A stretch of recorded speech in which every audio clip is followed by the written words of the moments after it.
Oh, I was supposed to do our disclaimer, wasn't I? The following Radio Gunk podcast deals Oh, with wait! subjects that some viewers might find disturbing. It is intended for mature audiences only. And now, enjoy the show. I don't know why that didn't come up. So greetings, everyone. Welcome Hello. to our little creep fest as it continues into part 3. And tonight we are doing the story of Ed Gein. And, Xavier and I have talked a little bit about the things that we wanted to do for the show and why we're doing the things that we do for the show. And as I was going through pictures for the last show that we had done, every picture tells a story, I came across Ed, and I didn't know anything about him. And so I know plenty of people know everything about him, but I didn't know him at all. And as I started to dig into it, and of course, since Xavier knows all this shit, I said, okay, well, what is it with this guy? Like, who is he? And it turns out that we kind of decided is the father of horror. He's like kind of like the precursor to the things that all horrible nightmares are made of, I think. You agree, babe? I agree. He is the DNA that started the weird world of horror. He is by far one of the strangest serial killers that you'll ever read or hear about. Yeah, he's I was thinking about it as we were just kind of doing our little precursor there. Greetings, everybody who's here too. Thank you. I was thinking about why he was. Oh my God, Ida, you're the best. I love you. Thank you so much. It was good talking to you the other day too on PMs. I was thinking that somebody like Ed, and the reason that he became something that we would think of as horrible and a horrible human being is because really at the time where he was prolific, right? It's after World War II. Sensational media and headlines is something that's going to lure people into reading your newspaper, your magazine, whatever it is. And so people who, like Arthur Fish, that I know everybody wants us to do a show on, who was a horrific human being, didn't nearly get the play of an Ed Gein. And I think it's because Ed and who he was and what he did taps into the very heart of what scares the shit out of us, and taps into what absolute and utter nightmares are made of. And so we're going to go through kind of like the life and time. Hi, Shane Kemp. We're going to go through the life and times of Ed Gein, who he was, and then how he basically was the impetus for a lot of really, really scary movies and things that we think of as being really creepy. So, okay. So do we want to start with okay, I'm going to see if I can do this correctly. So I'm really, really apologizing in advance if you're not really grasping it. And so just give me a second here. First of all, I want to say welcome everybody and cheers to your adult drink. Oh, I don't have an adult drink. I always have an adult drink. It helps. Sweetheart, can you do me a favor? Can you remove the this doohickey from our world? Thank you. Okay. Yeah. So now let me do this. Let me see how I can add her to the stream. Add to stream. Correct. I agree. Son of Sam is a pretty disturbed guy. So we're going to start with a little bit about Ed. Okay. You want to start, Xavier, or? Ed was the unfortunate son of two very disturbing people. Augusta, who was his overbearing mother. I love that name, by the way. Augusta Wilhelm, and George Philip Gein. George was an alcoholic. Augusta was a God-fearing woman.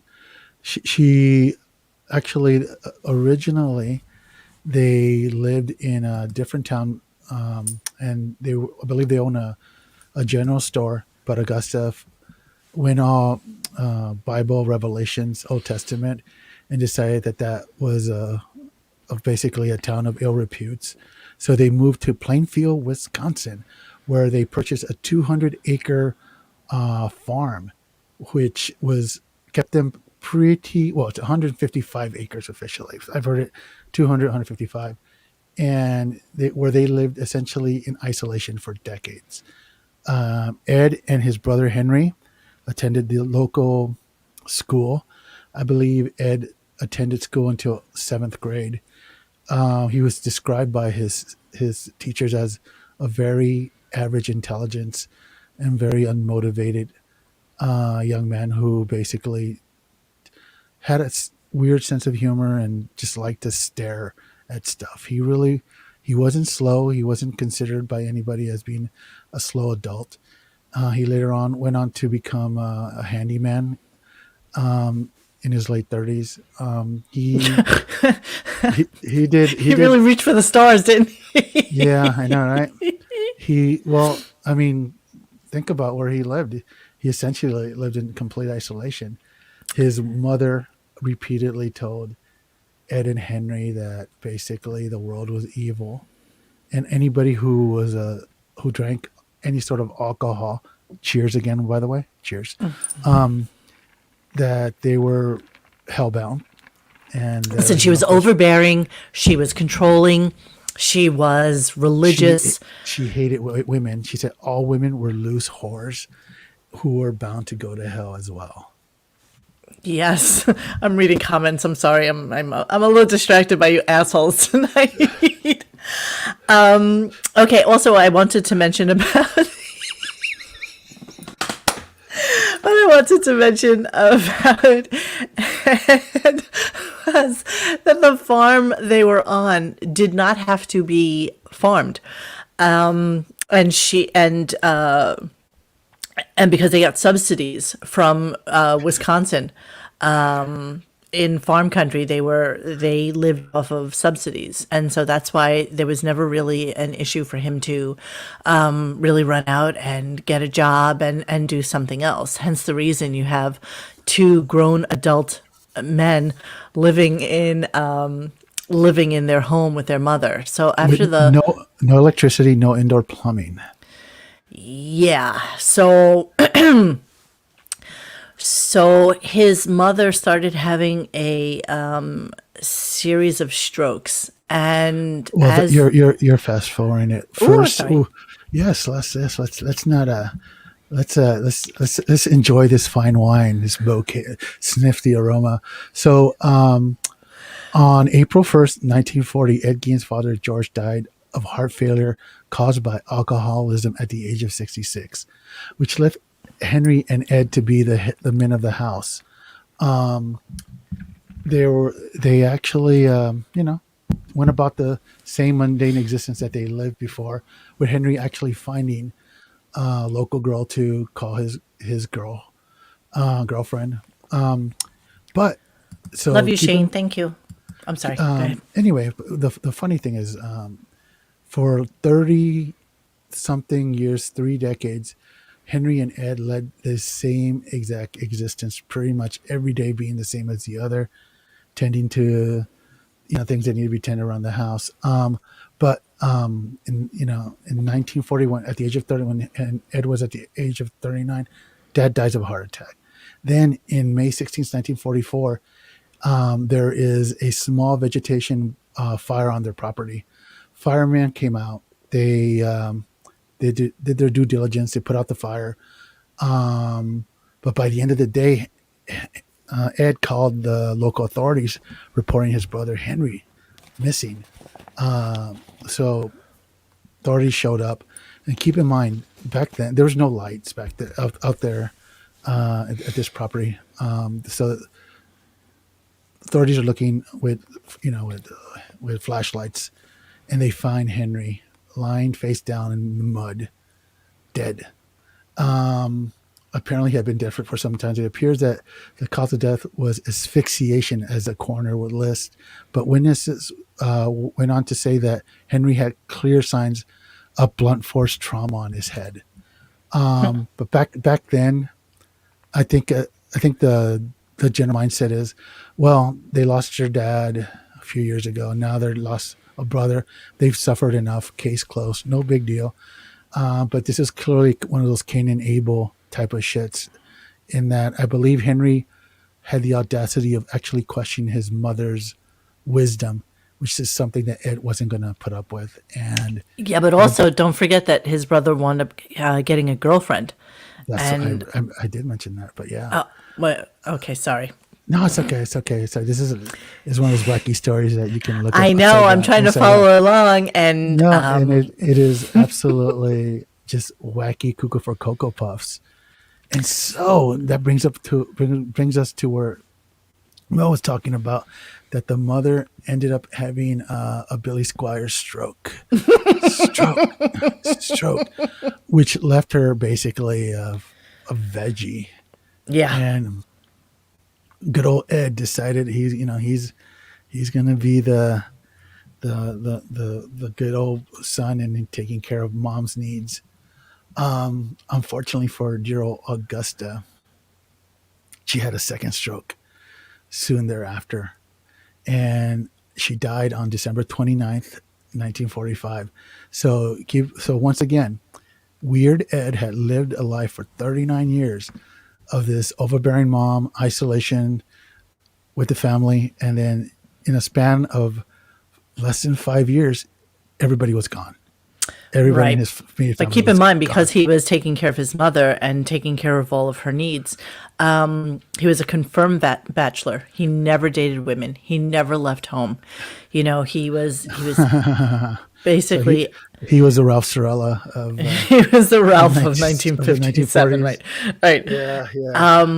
Yeah. So he never left home, and I guess clearly, it's so funny how most of these insane men have mothers that are severely damaging to their psyches, and who just do a number on these kids and make them the nightmares that they are. And now we say kids, but here he is, 39 years old when his mother passes away, and he's still in the exact same farm. A grown ass man right there. It's a grown ass man. That's exactly right. That's actually the day after he had gotten arrested. And so now here he is. He's living in this house. And, again, like Xavier said, this house has no electricity and, just cold water, just running cold water. And he starts to get kind of like an obsession with like noir novels and with like really scary kind of books. He gets very obsessed with the atrocities that happened in Nazi Germany, and how they would do experiments on people and on bodies and on live humans. And he was a Joseph Mengele fanboy, apparently. Totally. So he also got hooked on porn, which I guess was something he could never, he couldn't go into his room, pop open his iPhone and go on, YouPorn or anything like that. And Gary Puppet thinks he has it bad. Huh? Yeah, right. So Ed, and I don't know, you told me this just before. I had no idea that one of the things that he did and that people appreciated about him was that he was a great babysitter for their kids. He was actually very beloved by the locals, and on numerous occasions he actually babysat in his house. Can you imagine kids? You want to see some bones? I mean, can you imagine?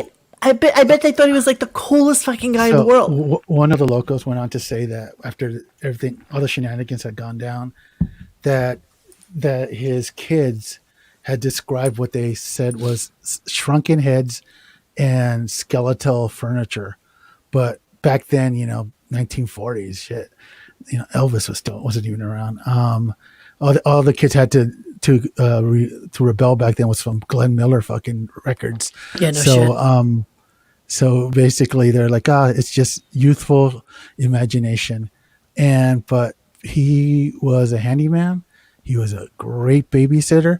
And the Shrinks would later on say that because Ed clearly had arrested development by his overbearing mother, that he related to the kids.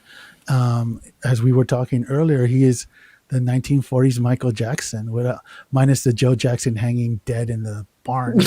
Minus the money, the good house, so the when you career. think of Ed Gein, if the mindset, essentially he was one of these Michael Jackson types, where his youth had been robbed from him, like Gary Coleman, and but back then it's not like he had any sort of outlet or any sort of people that he could talk to about this. He was just isolated, and he developed an Oedipus complex, and he absolutely Acted out on it. a full psycho. Yeah. So what we're going to do throughout this as well is Jermaine Jackson, that's it. oh, stop, Chauncey. Jesus Christ. So what we're going to do throughout the show is kind of highlight out to you, and I called him Ed Gein the influencer. And the reason I wrote that was because he really was the since he was what nightmares are made of, and we're going to show you some of those nightmares because we have lots of pictures to do a little show and tell with you about it. So many people took from parts of Ed to make the monsters that we see in some of the most iconic movies that have ever been made about, scary, haunting, nightmarish type of scenarios. I'm just going to play a little bit here really quickly. There's no sound on this, so don't think that you're not hearing anything. Okay, so really 3 seminal works in horror that Ed Gein is directly responsible for. Basically, cornerstones of horror movie. Exactly. Like so if you were building a foundation with 4 blocks, he occupies 3 of them.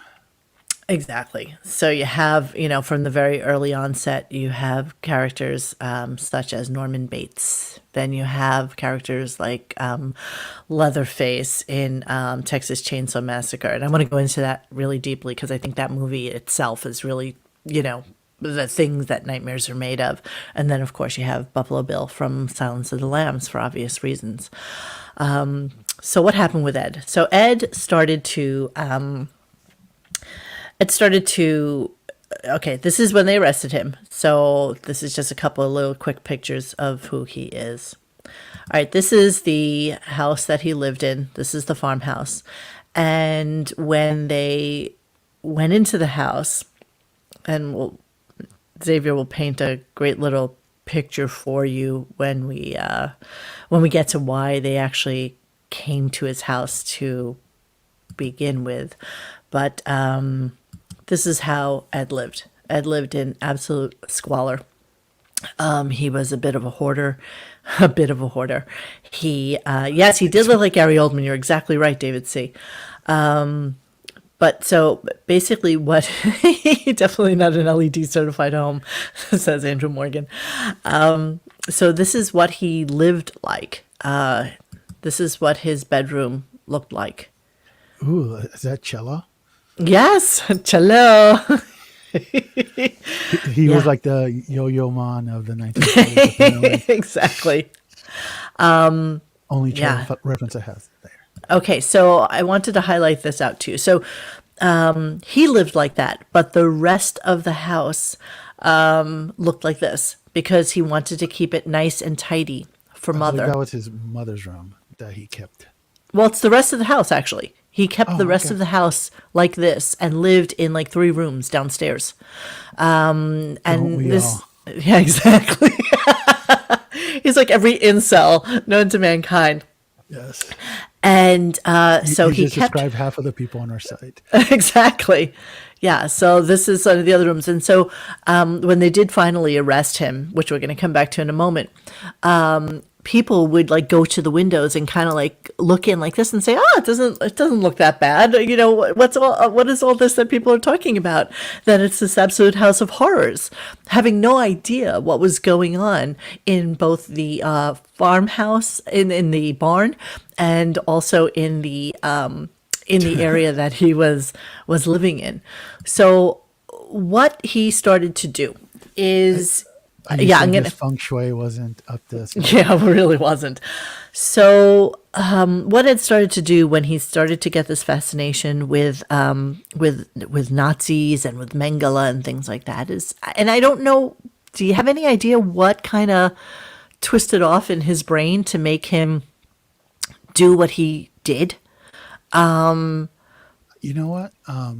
Like, listen, I'm just completely pulling shit out of my ass, but generally, when someone is that overpowered in life and feel completely helpless, they feel like they need some to somehow validate their own existence. So, reading on the horrors, that were portrayed on other people, and probably fantasizes that he was the perpetrator of those horrors. I think it kind of helped his self-esteem, and not just straight out, fucking psychobabble 101.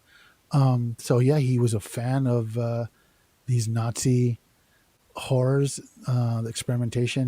He loved Pulp Fiction of the time, which generally had women having crimes portrayed on them. And that's the dude. He went from being just this weird mentally guy to just full on psycho once his mother died. He had no one he could really any adults that he could relate to. So he was just basically became a psycho. And the funny So thing let's is that tell you what kind of psycho he was. So what he would do is he started robbing graves and robbing cemeteries. He would look through the obituaries and he would see who had passed away. Most of the time, they were around the age of his mother, so they Yes. were middle to elderly women. And I think he had a friend help him, right? And so he He had a gentleman that he claimed helped him, but by the time that he was arrested, that person was already like an old folks home and pretty much not a didn't really very, have a. yeah, it's like the dude was like already beyond like kind of dementia. So Okay, so because he because would. Yeah. authorities did wonder like how did one person in one night could go up and rob a grave in the manner that he did. So Well, he clearly what had he a would do system. though is he would dig up the grave, take out the body, put the coffin back in, and rebury the body. And it was usually fresh bodies, because he wanted the skin to still be slightly supple. Yum You'll yum. you'll find out why momentarily. Yeah. And yeah, usually they would like resemble his mother. So he would start to experiment on them, and he was Can you very imagine that? into. That's if I was him, then I would be digging up people that look like Ernest Borgnine. Would you really though? Oh, that was a joke. Sorry. Anyway, Oh, okay. Oh, is that what that was? that was a running joke. Yeah. Okay. So what? So he would start experimenting with these bodies, and I don't really think that there's an actual real count of how many bodies he wound up unearthing, and you'll see some of the bodies when we get a little bit further down the road here. So at some point Sorry, he Nick. I'm trying. You want? I just I raised your volume a little bit. Okay, So cool, hopefully cool. it's better now.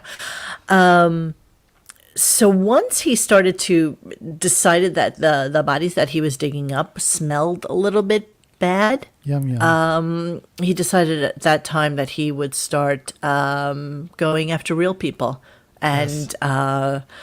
Another and theory about him turning into a serial killer was the fact that it's Wisconsin in the winter. The ground freezes, so if you want a 6-pack of bones, you're kind of shit out of luck because they're now frozen in the fucking. You need a little bit more than a shovel to get these people unearthed in the manner of time that he needed to. So people started kind of going bye bye. so they didn't realize the known first victim is the woman that you see on your screen right now. And Is that Beatrice? this is Bernice. Oh, Bernice. That's right. Bernice. Silly. So Bernice Warden was 58 years old. She ran Pretty the hot. town's hardware store. And in November of 1957, Ed went into the store just as she was closing. Now, he had been in the store the day before, Correct. and he had a conversation with her son, who happened to be a deputy. And the son was talking about how he was going hunting for the weekend. And they just had some light chit chat, which is something Ed never did, actually. And so he knew that Frank would be out of town and came back to the hardware store the next day. He purchased his antifreeze, and then he went straight to the back. He got a .22 caliber rifle from the wall. He brought a bullet with him. He put it in the gun, and he just shot it straight into her head. So he just killed her instantly. And then he dragged the body to the back of his car, and he went back into the store to get cash out of the cash register. And he went home with it to go play. And when Fred came back the day after and he saw all this blood and everything going on the floor, he went over to the register and saw that the last receipt that was there was for one Ed Gein for his antifreeze.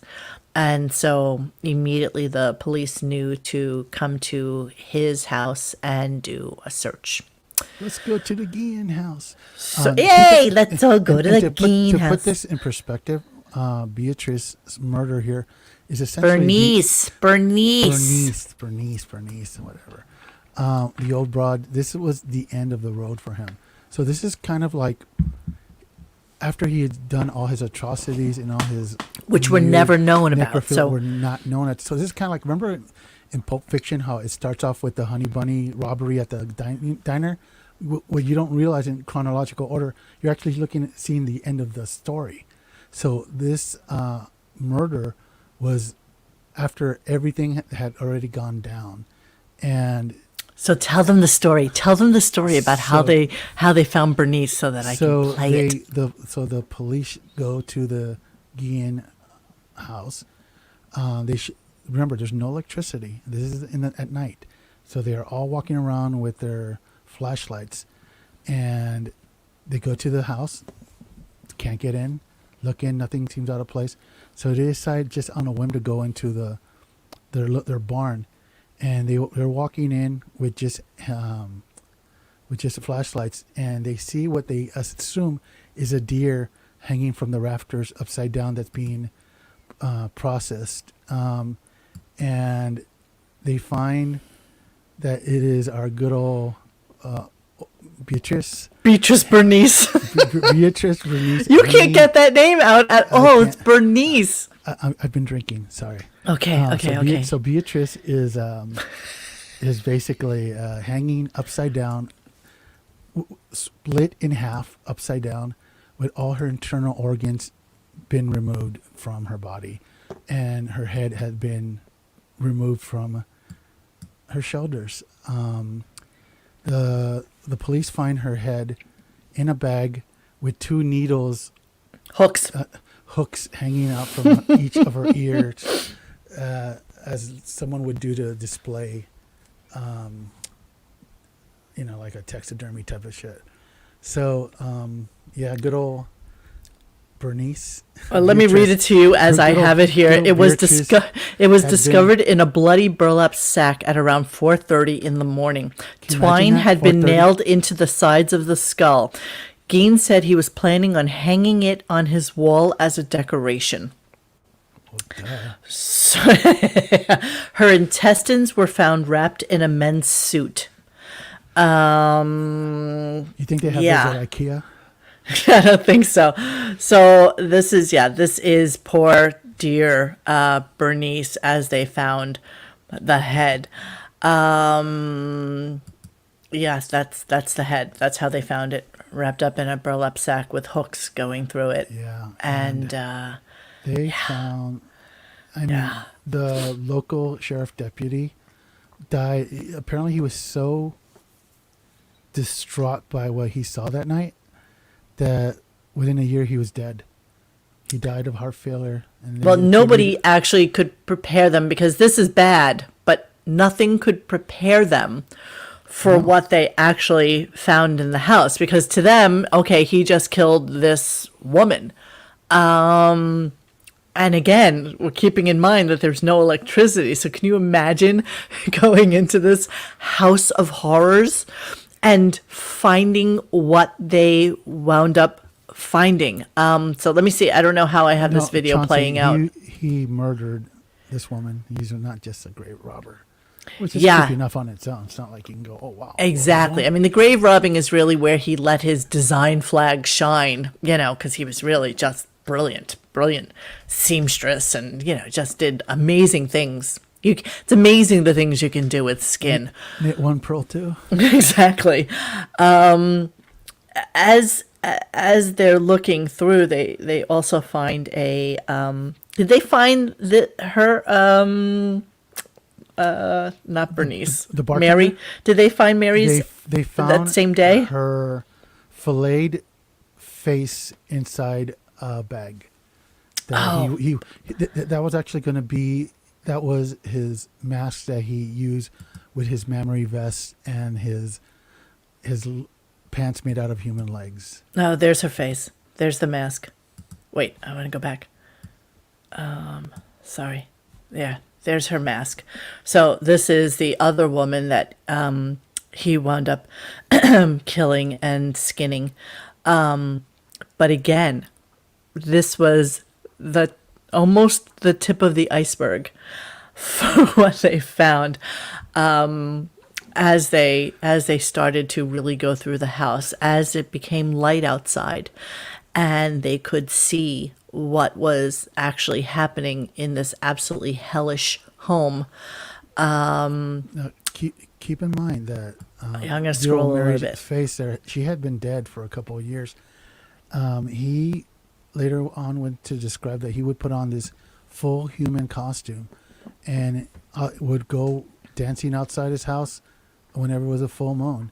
He thought it was the coolest thing ever that he could go outside. And he actually cut out women's genitalia and he would put it over his genitalia to complete the outfit of becoming a full woman. Yeah, so let's see a little bit of those wonderful artistic endeavors. And he tied it all together with a neat belt made out of human nipples. Yeah, so let's take a look at some of this stuff. So, okay, so they found multiple body parts in luggage and things like that. Okay, so he made a bunch of cutlery out of forearms and femurs and things like that. So he would actually eat with these. He would take his meals with the bones.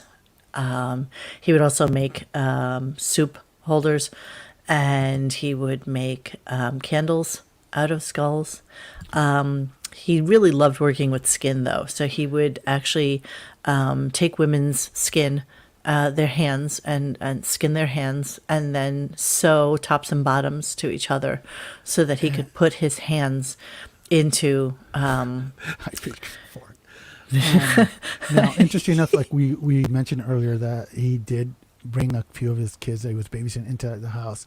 He would tell the kids that this was all just stuff that he got when he was over in the Philippines. Because apparently everybody knew back then in the Philippines you could just find human cadavers and stuff.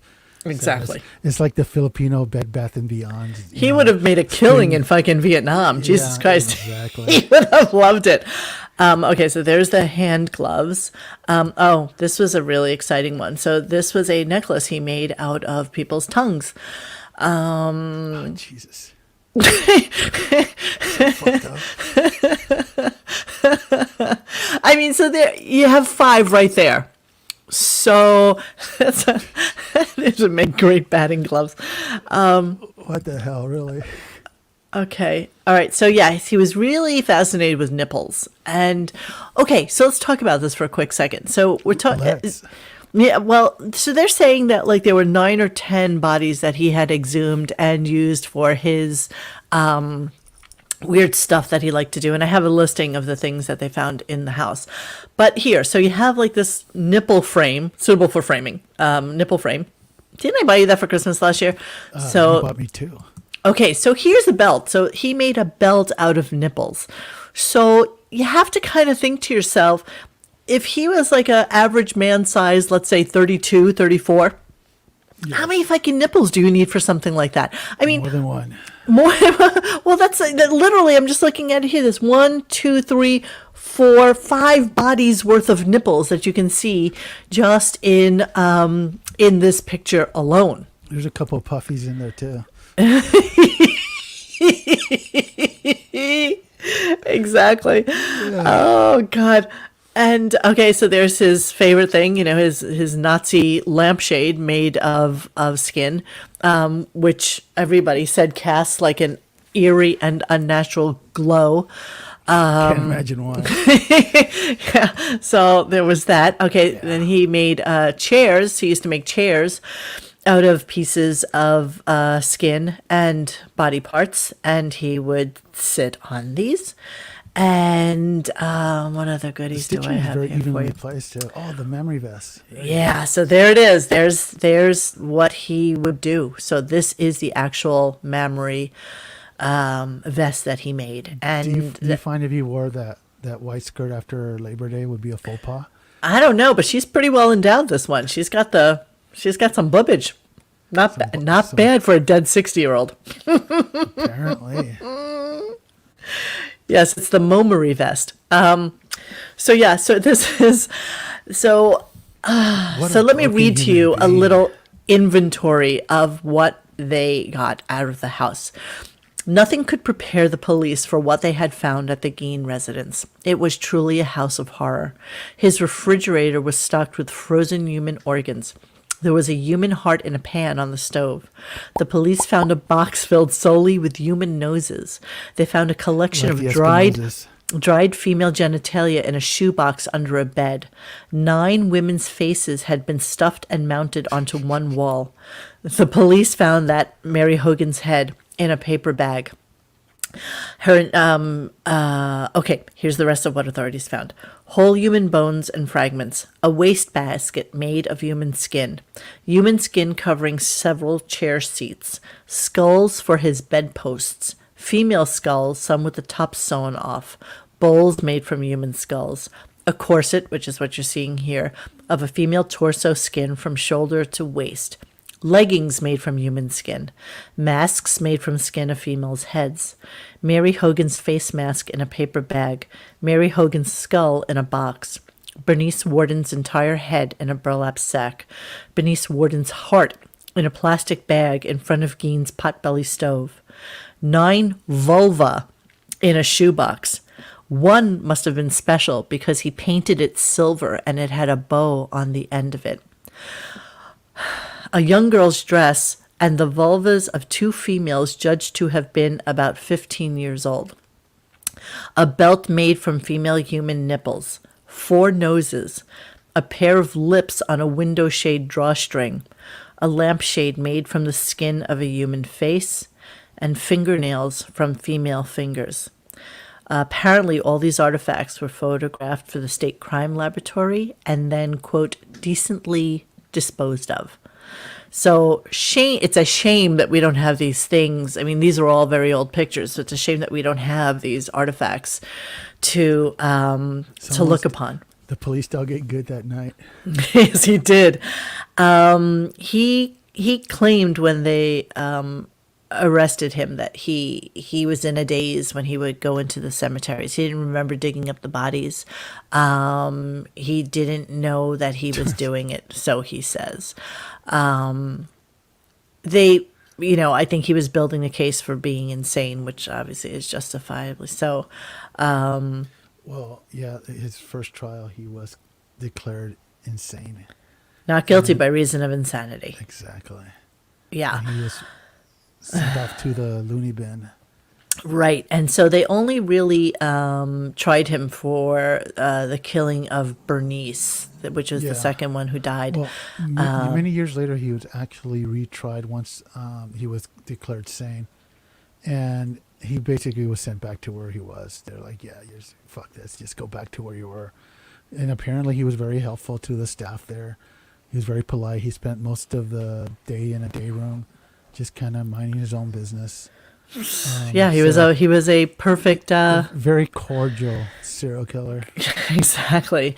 So what happened once word got around that all these things were found at the house and it was truly a house of horrors, people would just gather in front of it, by the hundreds. And he lived in a town which had a population of about 600 or 700 people. Yes. And Literally at some point, the world media convened. yes, This and this was what nightmares were made of. And the locals became pseudo celebrities because they were being interviewed left and right. right, and they said he was a great babysitter. He was really good with the kids. He was a quiet guy, but he was a little bit on the weird side. And they never thought anything of him being out there by himself in this home with no electricity and no hot running water. And Which kind of brings a little bit to the fact that 30 miles away, an author named Robert Bloch was nice segue, sir. reading into all the shenanigans that was going on. And he decided to write a book about, what was that, Mo? Oh, it was, shockingly enough, it was about a crazy, obsessed ne'er-do-well who runs a hotel. And yeah, and he when he first wrote the character, he didn't really realize how close he lived to Ed Gein, and he had heard about him, but he didn't realize what a sensation it had become. At the time, they sold his car, his crime car, and it was a 1949 Ford sedan, and it was what he was driving when he took Bernice Warden. It was sold at public auction, and it was like $760, and they would bring it around to state fairs Yes. as Ed Gein's ghoul car. And he would And charge, he would put it in a tent, and he would charge people to go inside and look at and it. sit in it. Yeah, exactly. So, Entrepreneur at his finest. and then when they started to get word about how he was, kind of a transvestite as well. Yeah, that fucks it up for everybody, right? It's okay. Yeah, people went crazy trying to find that body, belly, titty thing he had. But after he was arrested, maybe about 5 or 6 days after he was arrested, somebody burned the house down to the ground. Actually, it was the night it was the night before it was going to go up for public auction. They were going to sell the property in the house, and someone lit a match. Yeah. When Ed was told that his house burned down, he said, "Good riddance." Yeah, all for the best. Yeah, It's all for the best. Yeah. He blamed like the house had anything to do with it. So when Bloch lived about 35 miles away, when Gein was arrested, he read local reports and picked up details like that psychiatrists suspected Gein's clothing made of women's skin was intended to help with the fantasy that he had of his dead mother. Bloch also liked the idea of somebody being able to kill people in a small community and get away with it for years without being caught. That's when he wrote this novel, and it was his 7th novel, and it took him 6 weeks to write it. And the Norman Bates in the book is very different than the Norman Bates that you see on the movie. Anthony In the Perkins. novel, Bates was overweight, in his 40s, drinks heavily.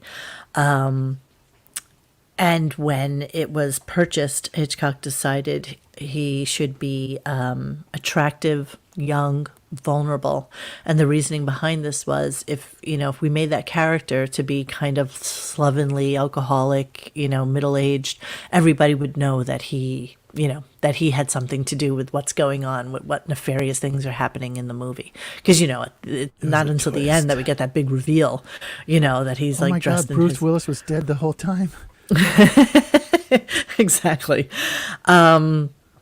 So Hitchcock really wanted to have this as a, as a big reveal at the end. And apparently when they were debuting the movie in Hollywood, he had his assistant go around to every single bookstore within like a 15-mile radius and buy up all of the Psycho books so that nobody would actually know what happens at the end. And just as a little side note to it, that Block was paid $9,500 for the rights to Psycho.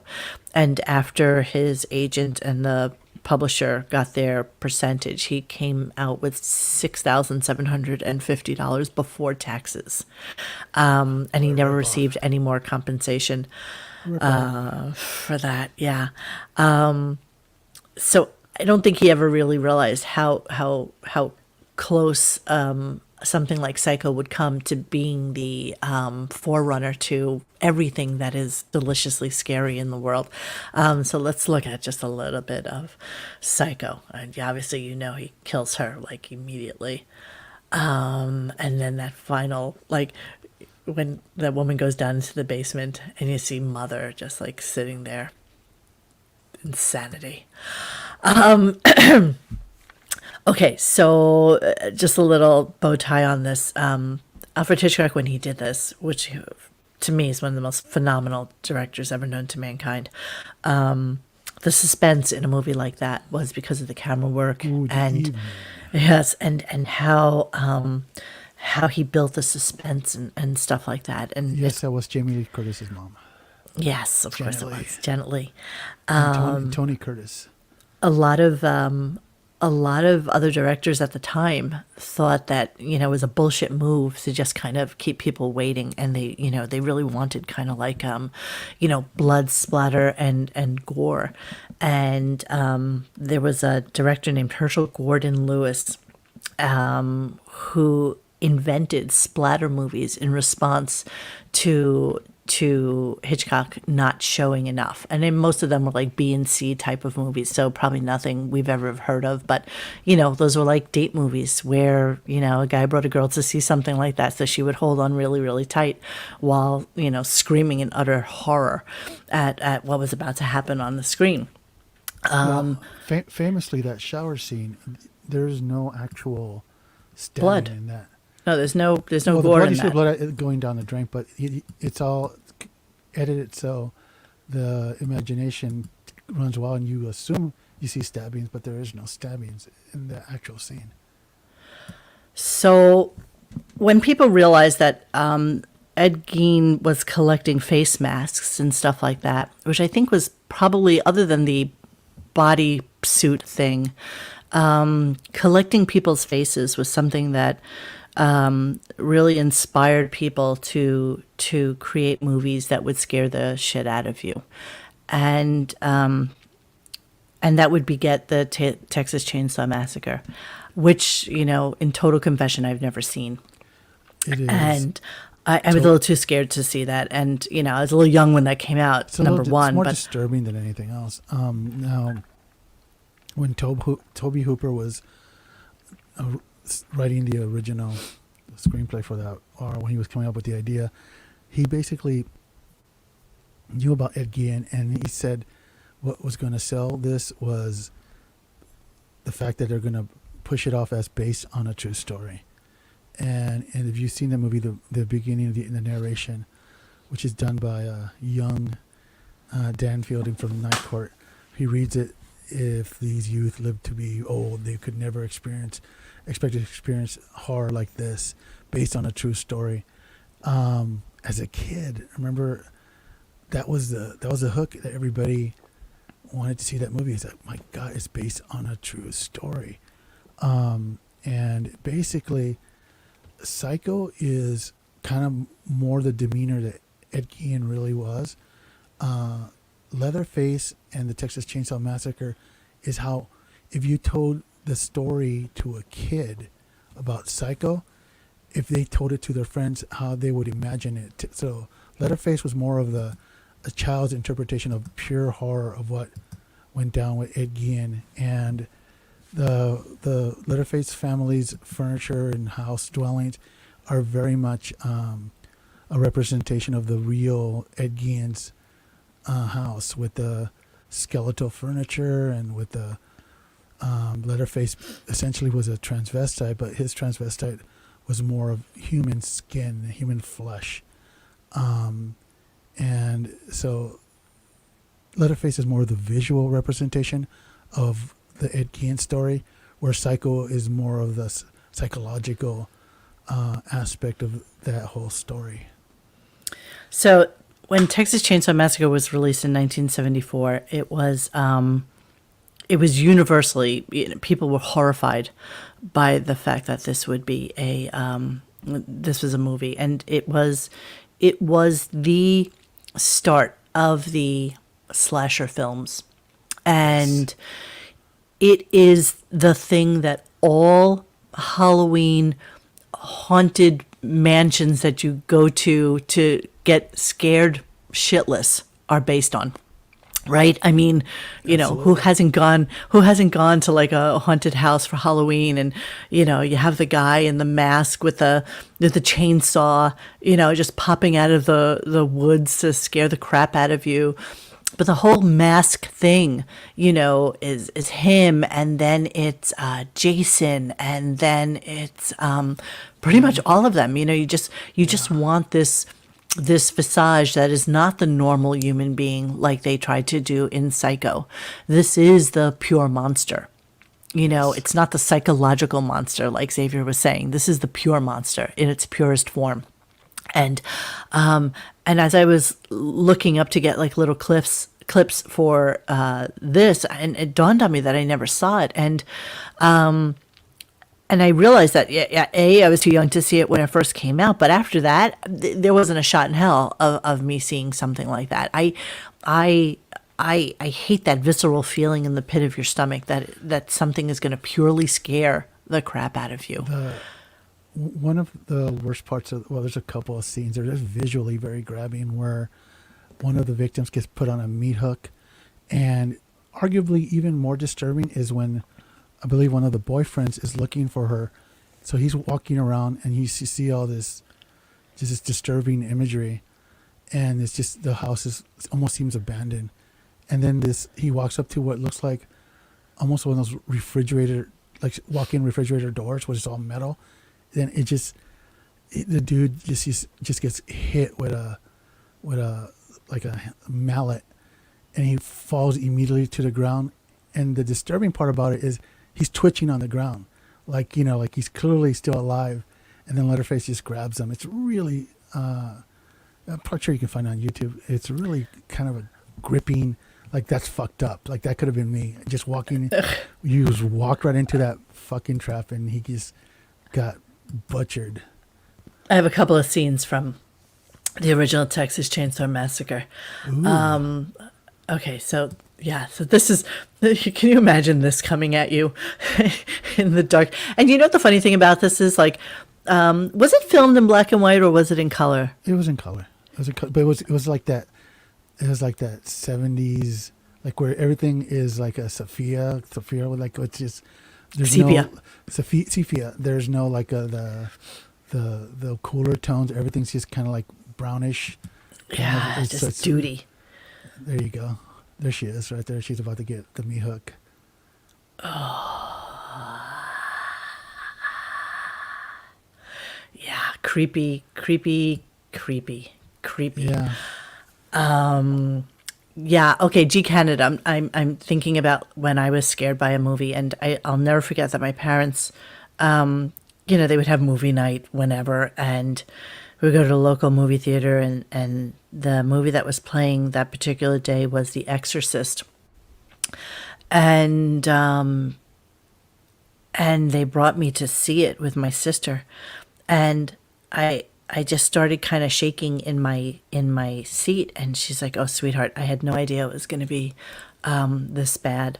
And not that she took me home. She's like, "Go wait in the lobby." I can't even tell you how old I was. And she's like, "Go wait in the lobby until it's over." And I had to sit in the lobby by myself while my parents and my sister watched this movie. And I never saw Exorcist as a child. I think I waited till I was like 22 or 23, maybe later, before I saw that movie, because it scared me so much. And Yeah. G. Cannon said, the last time I was scared by a movie was I was 10. It was Poltergeist. Well, you have Ed Gein to thank for that, because the director for Poltergeist was Tobe Hooper, who got his start with Texas Chainsaw Massacre. Ooh, nice full swing around there, sir. Circle of Life. Let me give you a little bit of the information about this Texas Chainsaw. Hooper produced the film for less than $140,000, which is $700,000 adjusted for today. It was all filmed in Central Texas with unknown actors who were drawn from the towns where he was shooting the film. The budget forced Hooper to film for long hours, 7 days a week, so that he could finish as quickly as possible and reduce equipment rental costs. Due to the film's violent content, Hooper struggled to find a distributor, so he limited the quantity of on-screen gore in hopes of securing a PG rating. Wound up coming out as an R, and it faced the same problem internationally, and it was actually canceled in a lot of international countries. Texas Chainsaw Massacre was banned, I just said that, in several countries, and numerous theaters stopped showing the film in response to complaints about the violence. While it initially drew a mixed reception from critics, it was highly profitable, grossing over $30 million in domestic box office, which is the equivalent of roughly over $151 million. Sold over 16.5 million tickets in 1974. It has since gained a reputation as one of the best and most influential horror films ever, and the series has grossed over $252 million at the worldwide box office. It's credited with originating several elements common in the slasher genre. So that's like the use of power tools as murder weapons, the characterization of a killer as a large, hulking, faceless figure, and the killing of victims. And it basically set the standard for all slasher films for going forward. I think what was really good about that movie is the sense of helplessness. You're out essentially in an Ed Gein type of homestead. You're hopelessly isolated, and you're totally at the Mercy. mercy of the complete lunatic psychos. So, Ed Gein, thank you once again. Yeah, so from that we go to something that we would all recognize as being important in the Ed Gein genre of things, and that is, of course, hold on, I'm doing this from a video I made. The original Shell Play was fantastic. Oh, original Child Play was amazing. That really was fucking scary. I loved everything about that. Okay, so that was sounds. Matter of fact, I was just showing Xavier this. So when I was in the city the other day, I have this weird obsession with peeling stickers off of lampposts in the city. There's usually like some really, really awesome ones. So on my iPad, which this is the cover of, I just took this off of a wall last week, which is like a fantastic, gigantic Chucky sticker that somebody had just tagged up there. So I thought that was kind of cool. Okay, so Silence of the Lambs and Buffalo Bill. And Buffalo Bill is a mashup of 4 different really horrible people. Ed Gein, Ted Bundy, Gary Heidnik, and Ed Kemper. And the mammary suit, obviously, inspired completely by Gein. The Bundy aspect of it was that Bundy lured women, and Ed Kemper was really just tortured people. Oh, baby. Go. I'm doing a podcast. Baby. My dog got a little scared, I guess. Bunny getting a little scared. She's scared because I haven't fed her yet. Aw. So Thomas Harris, who wrote the book Silence of the Lambs, was definitely inspired by Ed Gein, and he what he loved about Ed was that he was able to create a killer that was so obsessed with women and wanting to become a woman, and creating a woman's skin so that he could be reborn into that skin, and and so obviously. Oh, fuck me. Yeah, so would you fuck me? So that whole scene actually is probably one of the best scenes in a movie, right? With that girl screaming for the Precious. dog and Precious, and him his just dog would be looking at Precious. himself. Of course it is, and how he loved himself, and how he Tiger Lily, my dog got a gigantic snack before this started, so somehow I survived. so yeah, that's yeah, I love everything about this. I have to confess. Yeah. I love that. I'm going to leave it right there. It's so fucking creepy. That's really your favorite scene, Alfie? My favorite scene in The Lambs is when he shoots his load in her hair from his cell. Miggs, right? That was Miggs, the guy who shot, and then he made him swallow his own tongue the next day. Okay, then. So yeah, so that's like three very, very iconic movies that we have Ed Gein to thank for showing us the way to scare. What I did find after doing a little bit more of a deep dive is that Rob Zombie was also very obsessed with the character of Ed Gein, and House of a Thousand Corpse. yes, and the 10,000 Devil's and the no, it's 1,000. You're right, and the Devil's Rejects from 2003 and 2005, sequel. respectively. Another one that we found that was very Ed Gein related. Do I really sound like Blue Iris? You Like douche. Rejuvenation. Was Dr. Oliver Thredson from American Horror Story, Asylum, which I loved. Asylum was phenomenal.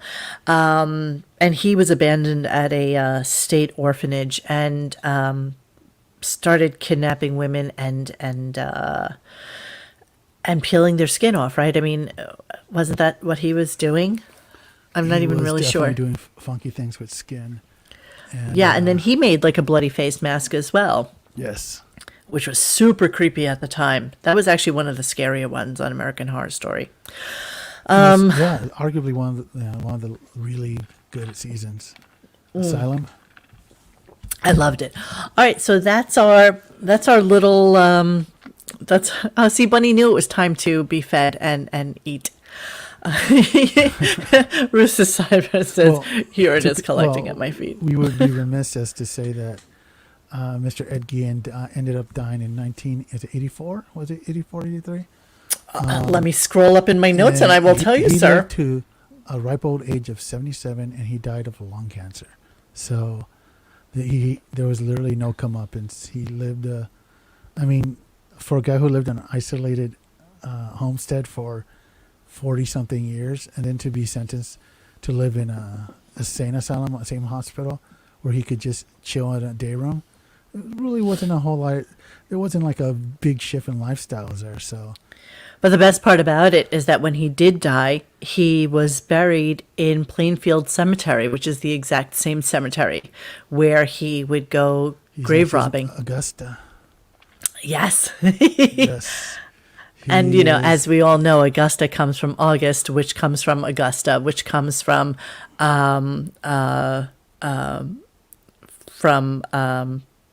Julius Augustus. And he decided to name the months after himself when back in the day. So Augusta, she must have been born in August or something like So that. if you enjoy horror on any level, you had Ed Gein to indirectly thank for that. Yes, so thank you, Ed, for being the original influencer for all things scary, for being the thing that nightmares are made of, for having a sick, psychotic mind that would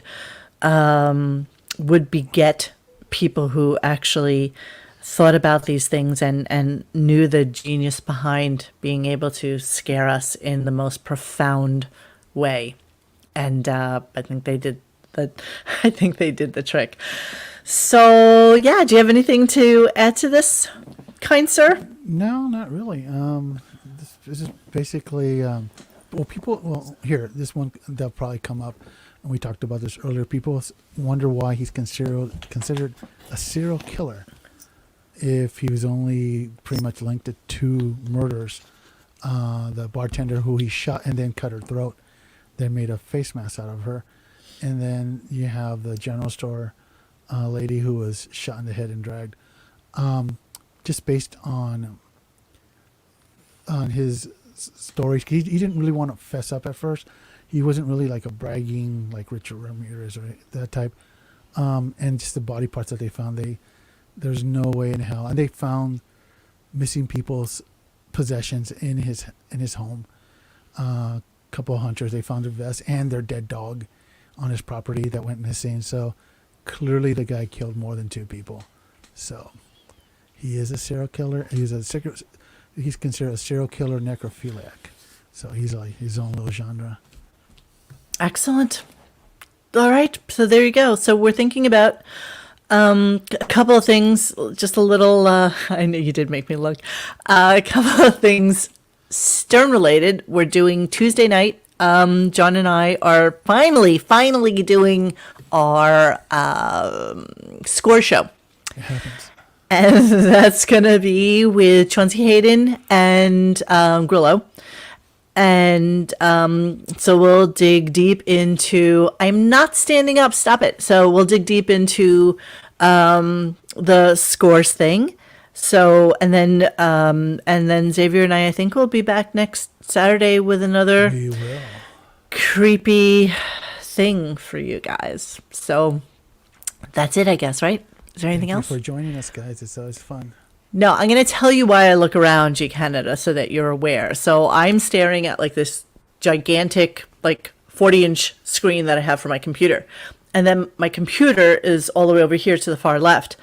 And then my mouse and all my notes are over here on the far right. So I'm constantly just like switching where I'm looking. So sorry about that. Tiger Lily missed the whole show. Sorry for you, but you missed out on a good one. And then you can go back and read all about it. And average at best. Don't worry, Tiger Lily. You're fine. And if you haven't watched it, I did a really quick Murdoch mystery in 20 minutes or less so that you're all highly aware of the amazing murder story that's going on in Low Country down in the Carolinas and about all the killings that are associated with this Murdoch family. So I did a 20-minute kind of quick review on that. We are not doing a show on Gabby Petito. I have no interest in doing that. So, thank you, sweetheart. And that's about it, right? Right, X? I think we're good until next week. Thank you for joining us. So thank you, everyone. This was really fun. Thank you, everybody who contributed. I love you for that and really appreciate it. And that's it. I guess we'll see you guys next week, and I'll see you guys on Tuesday. Oh my God, I have an outro. Yes. And I'll see you guys on Tuesday for the score show with the boys. And that will be at 7 Thanks for hanging with us tonight. Please join us for any discussion at radiogunk.com in the forum section. Follow us on Instagram or Twitter at Radio Gunk. And don't forget to like this and subscribe to us and hit that little bell